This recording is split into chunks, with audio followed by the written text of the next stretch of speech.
ஓம் நமோ நாராயணா. ஸ்ரீரங்கம் நம்பெருமாளின் மோகினி அலங்காரம், அதாவது நாச்சியார் திருக்கோலம் பற்றி காண்போம்.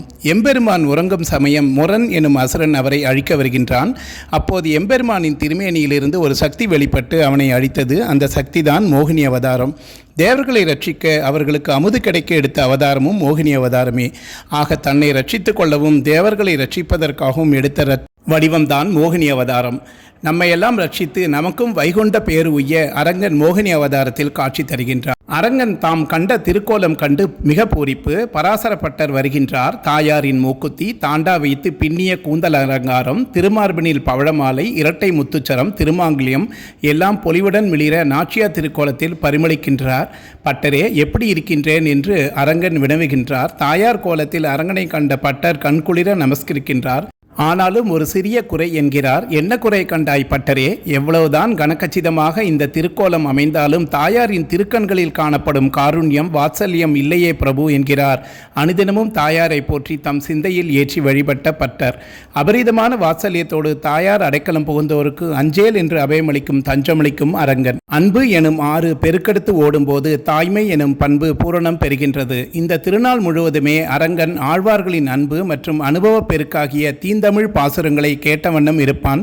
ஆழ்வார்கள் மீதும் அவர்களது அடியார்கள் மீதும் அவனது கருணை ஒரு தாயின் பரிவோடு பெருக்கெடுத்தும் ஓடும் தருணம் இது. அவன் அன்று அரங்கத்தம்மா ஆகிறான். ஒப்பிலா நாச்சியார் திருக்கோலம் ஆகின்றான். ஆயர்குல தலைவனாம் இந்த அரங்கத்தம்மாவின் சரண் புகுவோம், உய்வடைவோம். நம்பெருமாள் வைகுந்த ஏகாதசி பெருவிழா பகல் 10 நாள் நம்பெருமாள் நாச்சியார் திருக்கோலத்தில் ஆண்டாள் கொண்டை, பெரிய நெற்றி சுற்றி, கையில் தங்கக்கிளி, நீண்ட ஜடை பிள்ளைகள், கைகள் நிறைய அலங்கார விளையல்கள், மோதிரங்கள் அணிந்து வெண்பட்டு சேலையில் குத்திட்டு அமர்ந்த நிலையத்தில் உள்ளார். ஆண்டாள் நாச்சியார் உக்கமும் தட்டொலியும் தந்து, உன் மணாளனை இப்போதே எம்மை நீராட்டு என்று பாடியதை கேட்ட நப்பின்னை தட்டொலியில் பார்த்த கண்ணனுக்கு மேலும் அழகு சேர்க்க அவன் ஆண் பிள்ளை என்பதையும் மறந்து தம் ஆடை ஆபரணங்களை எல்லாம் பூட்டி அனுப்பி வைத்து விட்டாலோ என்று அவன் அழகு தோற்றம் தோன்றும். இந்த மோகினி அலங்காரத்தில் நம்பெருமாள் மாட வீதிகளில் உலா வந்து பக்தர்களுக்கு சேவை சாதிப்பார். அலங்காரத்தில் வரும் ஆபரணங்கள் பின்வருமாறு: நம்பெருமாள் சௌரி கொண்டை அணிந்து, சூரிய சந்திரவில்லை, கலிங்கத்து ராய், தலைக்காப்பு, வைரமாட்டல் தோடு, பங்குனி உத்தர பதக்கம், திருமாங்கல்யம், அடுக்கு பதக்கங்கள், பவழமாலை, 6 வட முத்து மாலை, நெல்லிக்காய் மாலை, வலது திருக்கையில் கோலக்கிளி, இடது திருக்கையில் வளைகாப்பு, காடகம், தாயத்து தொங்கல், திருச்சுட்டிகள் அணிந்து வெண்பட்டு உடுத்தி, திருவடியில் தண்டை, சதங்கை அணிந்து, பின் சேவையில் புஜகீர்த்தி, அரைச்சலங்கை, ஜடைநாகம், ராக்கொடி, ஏலக்காய் தாண்டா அணிந்து பக்தர்களுக்கு சேவை சாதிப்பார். அன்றைய தினம் ஏராளமான பக்தர்கள் பரவசத்துடன் தரிசனம் செய்வார்கள். திருமங்கை ஆழ்வாரின் 9ஆம் 10 பத்துக்களும் 2 தாண்டங்களும் இன்று சேவிக்கப்படுகின்றன.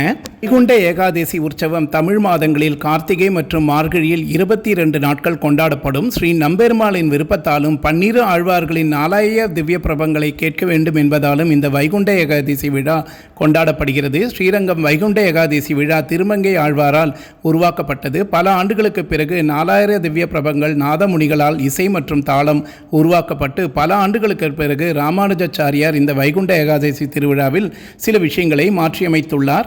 பகல் 10ஆம் நாளான அன்று நம்பெருமாள் நாச்சியார் திருக்கோலத்தில் மூலஸ்தானத்தில் இருந்து புறப்படுவார். பின் அர்ச்சுன மண்டபத்தில் எழுந்தருளி பக்தர்களுக்கு சேவை சாதிப்பார்.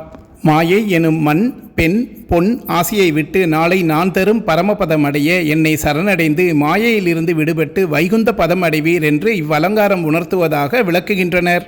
பக்தர்கள் மாயையில் மயங்காமல் எம்பெருமானை நாடினால் பரமபதத்தை அடையலாம் என்பது உணர்த்துவதே இக்கோலத்தின் தத்துவம். ஓம் நமோ நாராயணா.